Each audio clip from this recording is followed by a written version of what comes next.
I think the good news is our strong sense and the sense of our colleagues at the Development Corporation, other economic developers in the region, is that we're not losing those deals. They're not going away and saying, well, forget this. They're just kind of in a frustrated mode on hold, but they will break loose when the border restrictions break loose. So there will be an effect on that front as well in terms of what we expect in the ensuing months, once we get to that point, of a number of economic development deals and contracts and supply chain connections and things that are going to suddenly happen because they want to happen, they need to happen, but they can't happen without visiting the site. It's good. Business still moving. Certainly the counties, though, the region, the communities have seen the impact, the loss of the Canadian visitors, the tourists, and that's resulted in the loss of millions of dollars. It has taught us a lot of things. It depends on the sector. Manufacturing has continued because the Plattsburgh area, in particular in the North Country, is first and foremost a manufacturing hub. We've done comparatively well economically overall. And again, that's thanks to the things at the border that are still moving have allowed that to continue. The tourism and hospitality sectors in the region have taken a hit, in part from restrictions at the border, in part from a hit on travel and vacations. I mean, you can't go to Vermont.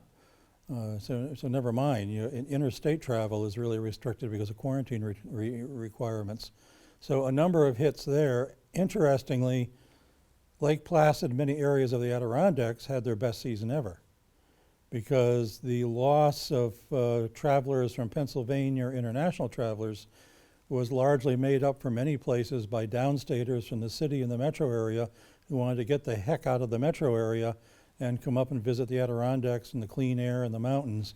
And many with second homes, of which there's a growing population in the Adirondacks, have basically switched their homes for the time being to the Adirondacks. Many of them brought their kids up here and put them into the school districts in the Adirondacks and are going to school here.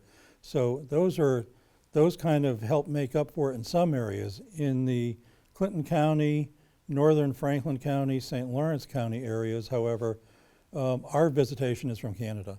It's always going to be. There has been some share of downstate travelers who have come up to places and rented on Airbnb homes on Lake Champlain. There's been some of that, but not as much as in the mountains. And so there has been a harder hit here with those businesses, losing those customers. The only makeup that there's been, particularly for our restaurants, have been the degree to which local people really have stepped up and bought local, spent local, made a point of patronizing our restaurants, made a point through the Christmas season of patronizing local businesses, and maybe pushing the mouse aside a little bit and buying from Ralph's or places like that, bankers and stores in the area to do Christmas shopping. So now there are some that you just can't escape. The marinas on Lake Champlain. I mean, 90% more in some cases of the boats belong to Canadians, and they can't get here to their boats. The boats never went in the water.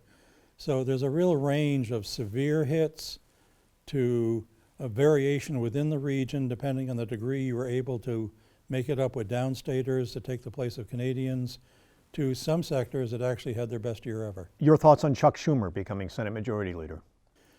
Always happy to have friends in high places, and Chuck has been a friend, a personal friend for 22 years. Will it help when it comes to getting COVID relief to states and municipalities and COVID relief to public transportations like the MTA, which is obviously so critical to the transportation industry here in the North Country? I think everyone wants that. Any possible acceleration of the production and delivery of vaccines is far and away the number one priority of North Country business, because that in turn solves so many other problems, including facilitating border reopening, because that's what's going to change the numbers and the perceptions that can get us there.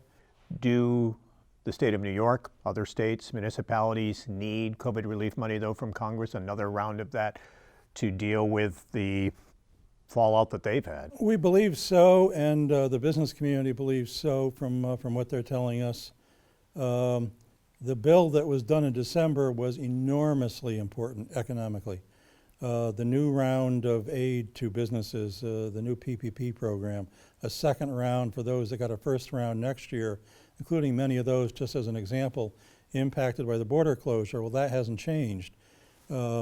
Assistance and a lot of local support as much as possible has gotten them this far, but they were in real danger unless they had one more dose of support to get them into next summer, when hopefully we get past this thing, the border reopens, et cetera.